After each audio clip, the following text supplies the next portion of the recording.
Mitra, what is this? ಭಾಗ್ಯ ಬರ್ದೇ ಇದ್ರೆ ಈಗ ಏನಾಗ್ಬಿಡುತ್ತೆ? ಅವಳು ನಿನ್ ಪಕ್ಕದಲ್ಲಿದ್ರೆ ಮಾತ್ರ ನೀನು ಅವಾರ್ಡ್ ತಗೊಳ್ಳೋದಾ?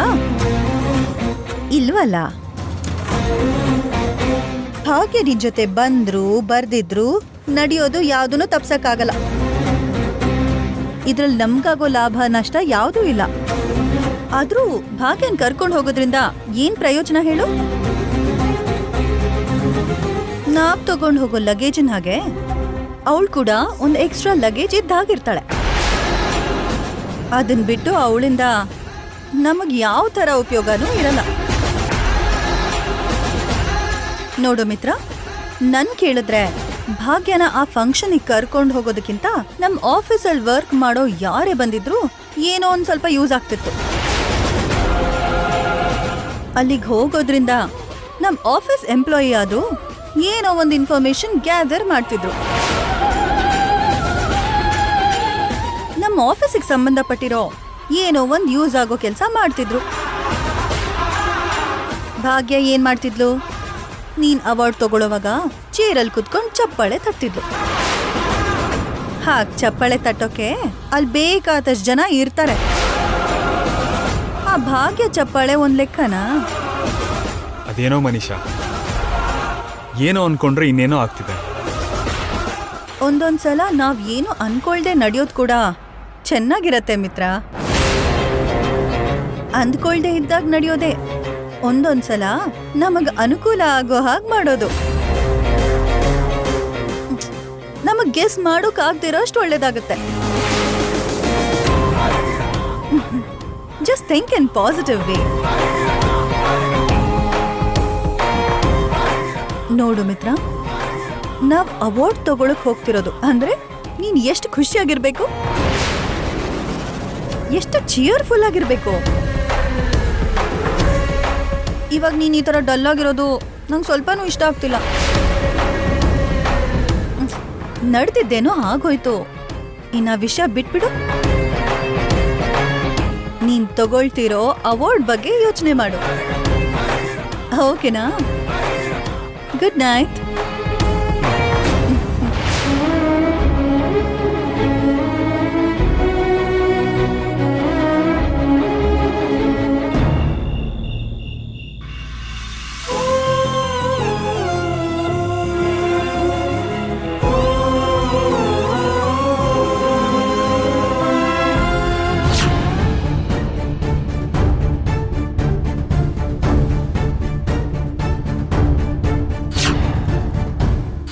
ಬರೀ ನಿನ್ನ ಅಜಾಗ್ರತೆಯಿಂದ ನಾಳೆ ನನ್ನ ಜೊತೆ ಬರೋ ಅವಕಾಶನ ಕಳ್ಕೊಂಡ್ಬಿಟ್ಟಿಯಲ್ಲ.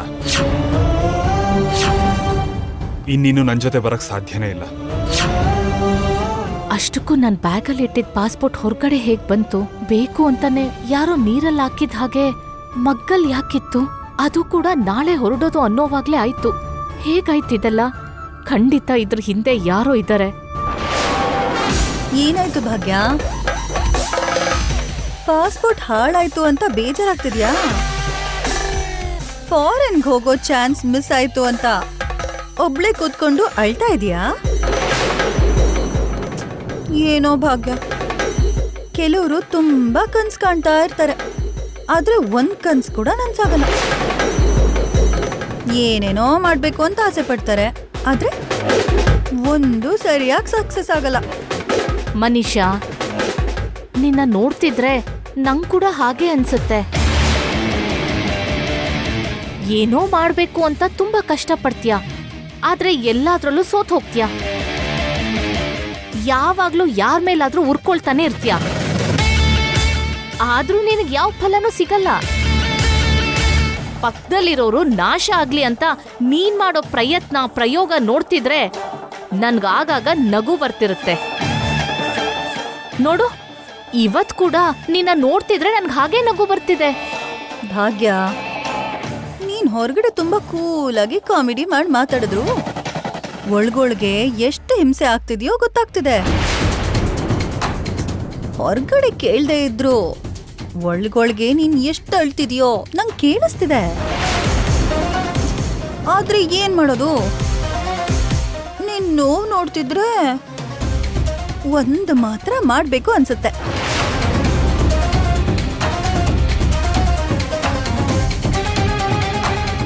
ನಡೆದಿದ್ದೆಲ್ಲ ನೆನ್ಪಾಗಿ ಯಾರೂ ಇಲ್ದಿದ್ದಾಗ ತುಂಬಾ ಅಳ್ತೀಯ ಅನ್ಸುತ್ತೆ. ಸರಿ ತಗೋ, ಈ ಕರ್ಚಿಫ್ ಈಗ ನಿನಗ್ ತುಂಬಾ ಯೂಸ್ಫುಲ್. ತಗೋ. ಈ ಖರ್ಚಿಫ್ನ ಅಗತ್ಯ ಈಗ ನನ್ಗಿಂತ ನಿನಗೆ ಜಾಸ್ತಿ ಇರುತ್ತೆ ಮನೀಷಾ. ಯಾಕಂದ್ರೆ ನೀನ್ ಅನ್ಕೊಂಡಿದ್ದೆಲ್ಲ ತಲೆ ಕೆಳಗಾಗತ್ತೆ. ನೀನ್ ಕಾಣ್ತಿರೋ ಕನ್ಸೆಲ್ಲ ಸುಳ್ಳಾಗತ್ತೆ. ಆಗ ನಿನಗ್ ಬರೋ ಕಣ್ಣೀರ್ನ ಒರ್ಸೋಕೆ ಈ ಖರ್ಚಿಫ್ ಇರ್ಬೇಕಲ್ವಾ?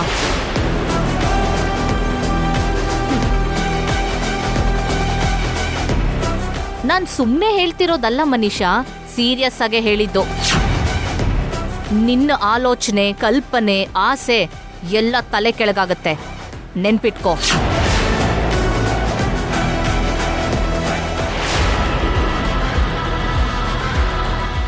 ಫಾರಿನ್ ಟ್ರಿಪ್ ಕ್ಯಾನ್ಸಲ್ ಆಗಿದ್ದಕ್ಕೆ ಭಾಗ್ಯ ಅಳ್ತಾಳೆ ಅಂತ ಅನ್ಕೊಂಡಿದ್ದೆ.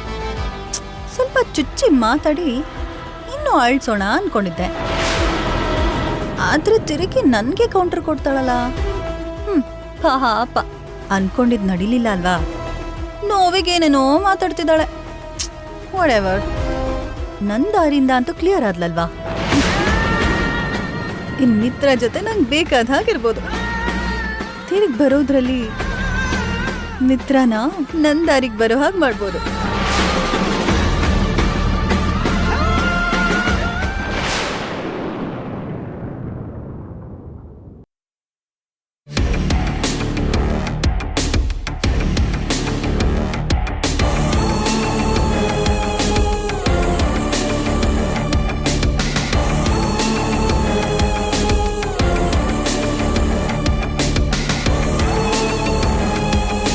ಮನೀಷಾ, ಹೇಳಿ ಆಂಟಿ.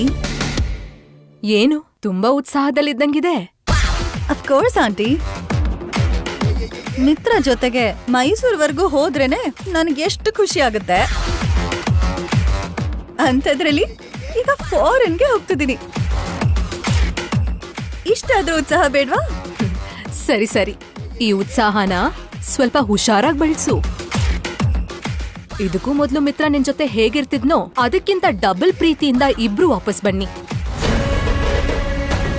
ಮೊದ್ಲೆಲ್ಲ ನೀನಂದ್ರೆ ಎಷ್ಟು ಹಚ್ಕೊಂತಿದ್ನೋ ಅದೇ ತರ ಈಗ್ಲೂ ಕೂಡ ನಿನ್ ಹಿಂದೆನೆ ಬೀಳೋ ತರ ಚೇಂಜ್ ಮಾಡ್ಬೇಕು. ಮಿತ್ರ ಅವಾರ್ಡ್ ಗೆದ್ಕೊಂಡ್ ಬರ್ತಾನೆ, ನೀನು ಅವನ್ನ ಗೆದ್ದು ಬರ್ಬೇಕು. ಈ ವಿಷಯನೆಲ್ಲ ನೀವು ನನಗೆ ಸ್ಪೆಷಲ್ ಆಗಿ ಹೇಳ್ಬೇಕಾ ಆಂಟಿ? ನನ್ನ ಮೇನ್ ಟಾರ್ಗೆಟೇ ಅದು. ಒಂಟಿಯಾಗಿ ಸಿಗೋ ಮಿತ್ರನ ಮ್ಯಾಜಿಕ್ ಮಾಡಿ ಅಟ್ರಾಕ್ಟ್ ಮಾಡಿ ಕಂಪ್ಲೀಟ್ ಆಗಿ ನನ್ನ ಹಿಡಿತದಲ್ಲೇ ಇಟ್ಕೋತೀನಿ. That's my promise. ನೀವು ನೋಡ್ತಾ ಇರಿ. I know Manisha, you can do it.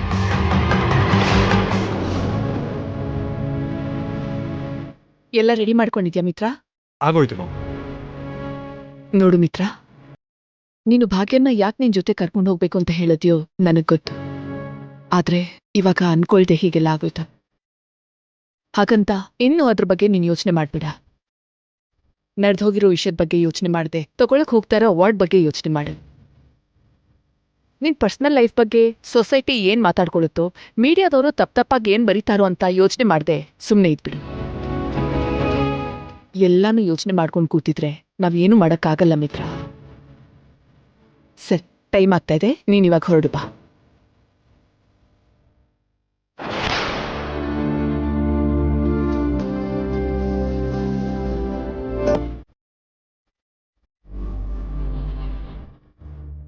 All the best ಅಣ್ಣ. ತುಂಬ ದೊಡ್ಡ ಅವಾರ್ಡ್ನ ತಗೊಂಡ್ ಬಾ. ಅವ್ರು ಏನು ಕೊಡ್ತಾರೋ ಅದನ್ನು ತಗೋಬೇಕು. ಅದರಲ್ಲಿ ದೊಡ್ಡದು ಚಿಕ್ಕದು ಅಂತ ನಾನು ಇಲ್ಲಿಂದಾನೇ ಊಹಿಸ್ಕೊಂಡು ಹೋಗೋಕ್ಕಾಗತ್ತಾ? ಜಸ್ಟ್ ಕಿಡಿಂಗ್ ಅಣ್ಣ. ನಿನ್ನ ಹೆಸರು ಎಲ್ರ ಬಾಯಲ್ಲೂ ಇರಬೇಕು.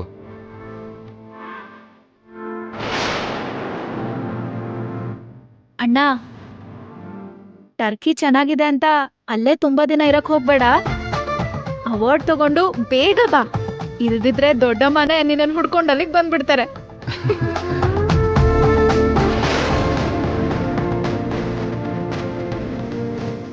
ದೊಡ್ಡಮ್ಮ ಅಣ್ಣನ ಹುಡ್ಕೊಂಡು ಹೋಗೋದನ್ನ ಪಕ್ಕಕ್ಕಿಡು. ಟರ್ಕಿಲಿ ಅಣ್ಣ ಅಷ್ಟೊಂದು ದಿನ ದೊಡ್ಡಮ್ಮನ್ನ ಹೇಗೆ ಬಿಟ್ಟಿರ್ತಾನೆ ಅಂತ ಯೋಚನೆ ಮಾಡು, ಅಲ್ವಾ ಅಣ್ಣ? You are right Vivek. ಸರಿ ಸರಿ, ಮಾತಾಡ್ತಾ ಇಲ್ಲೇ ಟೈಮ್ ವೇಸ್ಟ್ ಮಾಡ್ತಿದ್ರೆ ಅಲ್ಲಿ ಫ್ಲೈಟ್ ಮಿಸ್ ಆಗತ್ತೆ. ಇನ್ ನೀವ್ ಹೊರಡಿ.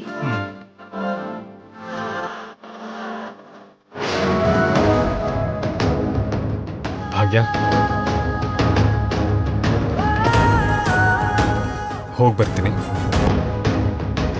ನೀವ್ ಸಾಧಿಸಿರೋದಕ್ಕೆ ಒಂದು ದೊಡ್ಡ ಬಹುಮಾನನ ತಗೊಳಕ್ ಹೋಗ್ತಿದ್ದೀರಾ.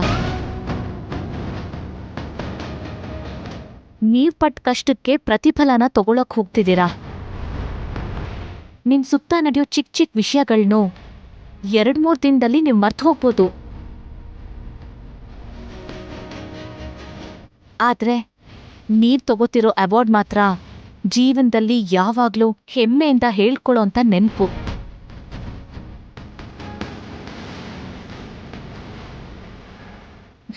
ಇಲ್ಲಿಂದ ಸಂತೋಷವಾಗಿ ಹೊರಡಿ. ಅಲ್ಲಿ ಎಲ್ರೂ ಚಪ್ಪಾಳೆ ಮಧ್ಯೆ ಹೆಮ್ಮೆಯಿಂದ ಆ ಅವಾರ್ಡ್ನ ತಗೊಳ್ಳಿ. ಆಲ್ ದ ಬೆಸ್ಟ್ ಮಿತ್ರ ಅವರೇ. ಥ್ಯಾಂಕ್ ಯು ಭಾಗ್ಯ. ಮಿತ್ರ, ನಡಿ.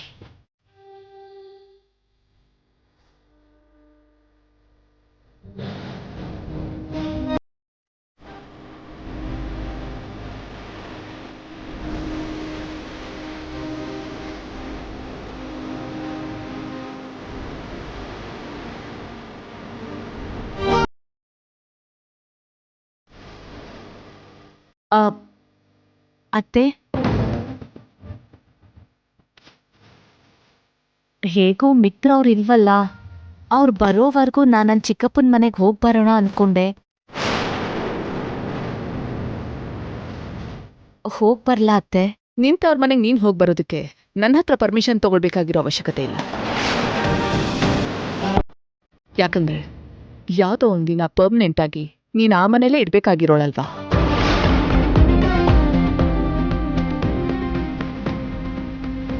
ನೀನ್ ಹೋಗ್ಬೋದು.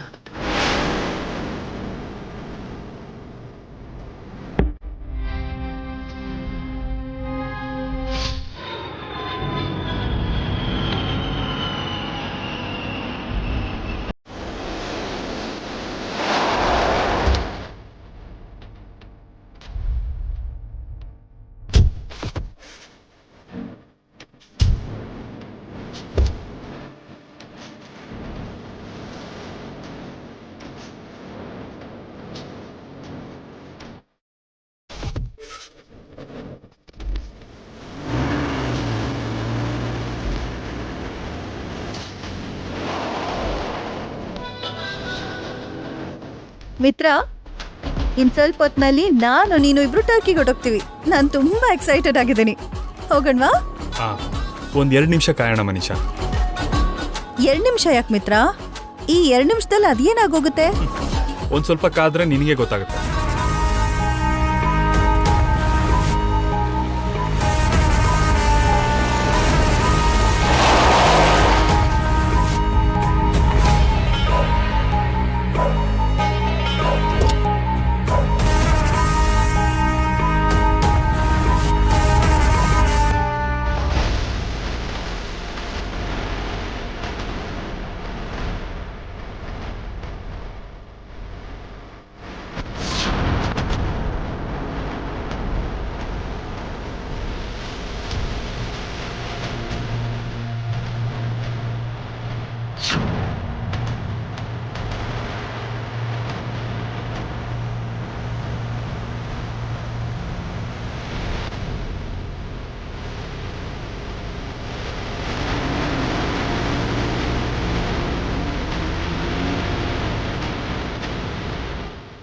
Hello sir. Hi Bhagyalakshmi. Hi madam. Hello, ನೀನೇನ್ ಇಲ್ಲಿದ್ಯಾ? ಎಲ್ಲಿಗೆ ಹೋಗ್ತಿದ್ಯಾ? ನಮ್ ಜೊತೆ ಟರ್ಕಿಗೆ ಬರ್ತಾ ಇದ್ದಾಳೆ. ವಾಟ್? ನಮ್ ಜೊತೆಗೆ ಬರ್ತಿದ್ದಾಳ? ಏನ್ ಸಡನ್ ಆಗಿ? ನೀನೇ ಐಡಿಯಾ ಕೊಟ್ಟಿದ್ದಲ್ಲ ಮನೀಷಾ. ನಾನಾ? ಹೌದು. ಭಾಗ್ಯನ ಕರ್ಕೊಂಡು ಹೋಗೋ ಬದಲು ಆಫೀಸ್ ಸ್ಟಾಫಲ್ಲಿ ಯಾರನ್ನಾರೋ ಒಬ್ಬರನ್ನ ಕರ್ಕೊಂಡು ಹೋದ್ರೆ ಅಟ್ಲೀಸ್ಟ್ ಯಾವುದೋ ಒಂದು ರೀತಿಲಿ ನಮ್ಮ ಆಫೀಸ್ಗೆ, ನಮ್ಮ ಆಫೀಸ್ ವರ್ಕರ್ಸ್ಗೆ ಹೆಲ್ಪ್ ಆಗುತ್ತೆ ಅಂತ ನೀನೇ ತಾನೇ ಹೇಳಿದ್ದು. ನನ್ ಕೇಳಿದ್ರೆ ಭಾಗ್ಯನ ಆ ಫಂಕ್ಷನಿಗೆ ಕರ್ಕೊಂಡು ಹೋಗೋದಕ್ಕಿಂತ ನಮ್ ಆಫೀಸಲ್ಲಿ ವರ್ಕ್ ಮಾಡೋ ಯಾರೇ ಬಂದಿದ್ರು ಏನೋ ಒಂದ್ ಸ್ವಲ್ಪ ಯೂಸ್ ಆಗ್ತಿತ್ತು.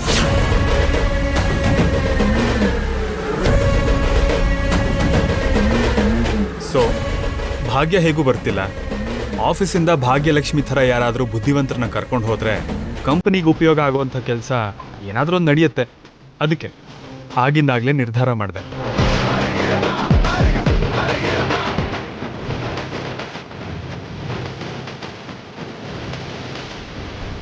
ಸರಿ, ಆ ವಿಷಯ ಇಲ್ಲಿವರೆಗೂ ನನ್ಗೆ ಕೇಳಲಿಲ್ಲ ಮಿತ್ರ.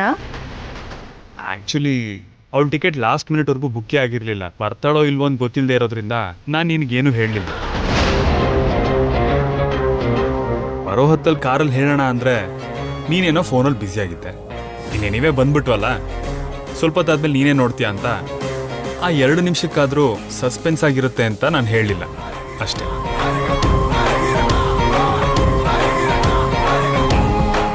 ಈಗ ನಾವು 3 ಜನ ಸೇರಿ ಟರ್ಕಿಗೆ ಹೋಗ್ತಾ ಇದ್ದೀವಿ. ಇಷ್ಟು ಪ್ಲ್ಯಾನ್ ಮಾಡಿ ಒಂದು ಬಾಲ ಕಟ್ ಮಾಡಿದೆ, ಈಗ ಇನ್ನೊಂದು ಬಾಲ ಅನ್ಕೊಂತು. ಈಗ ಇವಳನ್ನ ಇಲ್ಲಿಂದ ಕಳ್ಸೋಕ್ಕೂ ಆಗಲ್ಲ. ಛೇ, ಹೊರಡೋಣವಾ?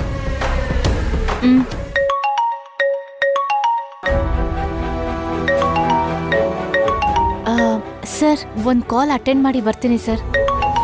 ಓಕೆ. ಹಲೋ ಅಕ್ಕ, ಏರ್ಪೋರ್ಟ್ಗೆ ರೀಚ್ ಆದ್ಯಾ? ಹಾ, ಬಂದೆ ಜಾನು. ಜಸ್ಟ್ ಮಿತ್ರ ಅವ್ರ ಹತ್ರ ಕೂಡ ಮಾತಾಡಿದೆ. ಸರಿ ಅಕ್ಕ, ಎಷ್ಟೋ ಕಷ್ಟಗಳನ್ನ ಆತಂಕಗಳನ್ನ ಎದುರಿಸ್ಕೊಂಡು ಹೋಗಿದ್ಯಾ. ನೀನ್ ಮತ್ತೆ ವಾಪಸ್ ಬರೋವರೆಗೂ ನನಗ್ ತುಂಬಾ ಟೆನ್ಷನ್ ಆಗ್ತಿರತ್ತೆ. ಹುಷಾರಾಗಿ ಹೋಗ್ಬಿಟ್ ಬಾ ಅಕ್ಕ. ನೀನೇನು ಟೆನ್ಷನ್ ಮಾಡ್ಕೋಬೇಡ, ಇಲ್ಲೆಲ್ಲ ನಾನ್ ನೋಡ್ಕೋತೀನಿ. ಸರಿ ಅಕ್ಕ. ಜಾನು, ಫೋನ್ ನನ್ ಕೊಡಮ್ಮ, ನಾನು ಮಾತಾಡ್ತೀನಿ. ಅಮ್ಮ ಭಾಗ್ಯ, ಕ್ಷೇಮವಾಗಿ ಹೋಗಿ ಲಾಭವಾಗಿ ಬಮ್ಮ. ಸರಿ ಆಯ್ತು ಮಾವ. Thank you very much. ನನಗ್ಯಾಕಮ್ಮ ಥ್ಯಾಂಕ್ಸ್ ಹೇಳ್ತಿದ್ಯಾ? ಮಾವ, ನೀವೇನಾದ್ರೂ ಕೊನೆ ಕ್ಷಣದಲ್ಲಿ ನಿಮ್ ಇನ್ಫ್ಲೂಯೆನ್ಸ್ ಇಂದ ಮತ್ತೆ ಪಾಸ್ಪೋರ್ಟ್ ಸಿಗೋ ಹಾಗೆ ಮಾಡ್ತಾ ಇದ್ದಿದ್ರೆ ನನ್ಗೀಗ ಮಿತ್ರ ಅವ್ರ ಜೊತೆ ಟರ್ಕಿಗೆ ಹೋಗೋ ಅವಕಾಶ ಸಿಗ್ತಿರ್ಲಿಲ್ಲ. ಅದರಲ್ಲಿ ಏನಿದೆ ಬಿಡಮ್ಮ. ಆದ್ರೆ ನಿನ್ನ ಭಾಗ್ಯಳಾಗಲ್ದೆ ಭಾಗ್ಯಲಕ್ಷ್ಮಿಯಾಗಿ ಕಳಿಸ್ಬೇಕಾಗ್ತಾ ಇದೆ ಅಷ್ಟೇ. ಅದೇ ಸ್ವಲ್ಪ ಬೇಜಾರಾಗ್ತಾ ಇದೆ. ನೀವಾದ್ರೂ ಏನ್ ಮಾಡ್ತೀರಾ ಮಾವ? ಆ ಸಮಯಕ್ಕೆ ಹಾಗಾಯ್ತು. ಏನಾದ್ರೇನು, ನಾನು ಮಿತ್ರ ಅವ್ರ ಜೊತೆ ಇರೋ ಅವಕಾಶ ಸಿಕ್ತು. ಅವ್ರಿಗೆ ಯಾವ ಅಪಾಯನೂ ಆಗದಿರೋ ಹಾಗೆ ಕಾಪಾಡ್ಕೊಳ್ಳೋ ಅವಕಾಶ ನನ್ಗೀಗ ಸಿಕ್ಕಿದೆ.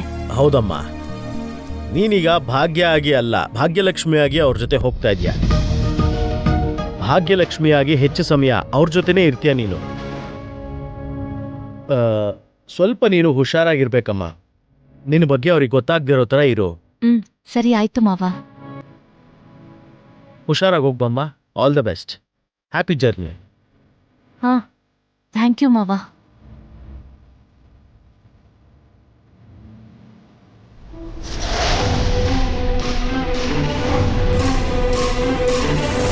ನೀನು ಮಿತ್ರನ ಜೊತೆ ಟರ್ಕಿಗೆ ಹೋಗುವಂತ ಅವಕಾಶ ಕೈತಪ್ಪು ಹೋಗಿದೆ. ಅವನಿಗೆ ಬರೋ ಅಪಾಯದಿಂದ ಕಾಪಾಡೋ ಅವಕಾಶನೂ ಕೈತಪ್ಪಿದೆ. ಈಗ ಏನ್ ಮಾಡೋದು ಭಾಗ್ಯ? ನಂಗ್ ಕೂಡ ಅದೇ ಅರ್ಥ ಆಗ್ತಿಲ್ಲ ಮಾವ. ಆ ದೇವ್ರ ಮೇಲೆ ಭಾರ ಹಾಕೋದ್ ಬಿಟ್ರೆ ಬೇರೆ ದಾರಿ ಅಂತೂ ಕಾಣ್ತಿಲ್ಲ.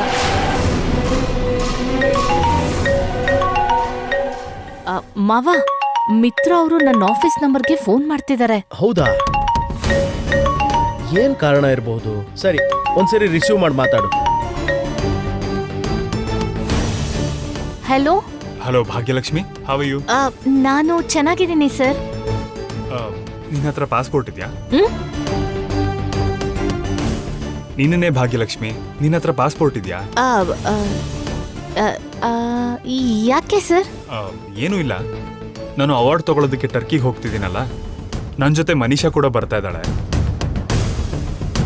ಕಂಪನಿಗೆ ಬೇಕಾಗಿರೋ ಇನ್ಪುಟ್ಸ್ ತಗೊಳ್ಳೋದಕ್ಕೆ ನೀನು ಕೂಡ ಬಂದಿದ್ರೆ ಚೆನ್ನಾಗಿರುತ್ತೆ ಅಂತ ನಾನು ಅನ್ಕೊಂಡೆ. ಅದಕ್ಕೆ ಕೇಳ್ತಿರೋದು, ಪಾಸ್ಪೋರ್ಟ್ ಇದೆಯಾ? ಇದೆ ಅಂತ ಹೇಳು. ಇದೆ ಅಂತ ಹೇಳು. ಹೇಳು, ಪರವಾಗಿಲ್ಲ.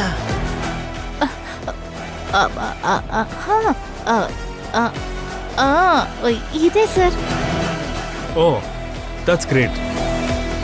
ಹಾಗಾದ್ರೆ ನಮ್ಮ ಜೊತೆ ಟರ್ಕಿಗೆ ಬರೋದಕ್ಕೆ ನಿನಗೆ ಏನೂ ಅಭ್ಯಂತರ ಇಲ್ಲ ಅಲ್ವಾ?